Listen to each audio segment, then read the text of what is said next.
Hey guys, I'm back. I just want to talk about the National Flood Insurance Program, NFIP, the policies. What they usually cover is up to $250,000 on your home, including your appliances, electrical, plumbing systems, debris removal.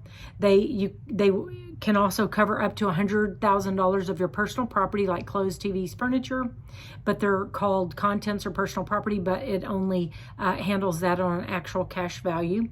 And there's also something else that you can get, which is up to $30,000 increase cost of compliance, which pays for the cost to comply with state or local regulations for repair and construction of your flood damaged property. And this happened in Friendswood, where a lot of people had been flooded a couple of times, and FEMA just said no, or NFIP said no.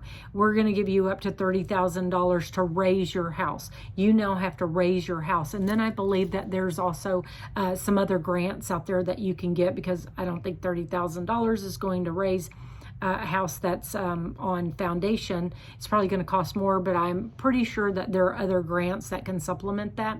What the policy doesn't cover is additional living expenses, but I did note that I had one client who had purchased this policy by itself separate. It wasn't it was just offered through, I want to say it was a farmer's offered this type of policy that paid for additional living expenses because you're out of your house normally when something like this happens.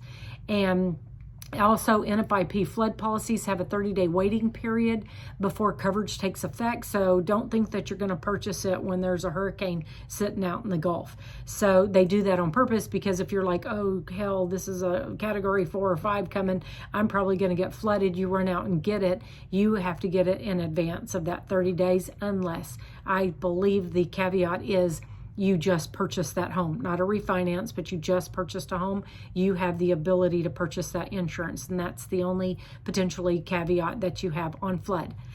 Stay safe and be prepared.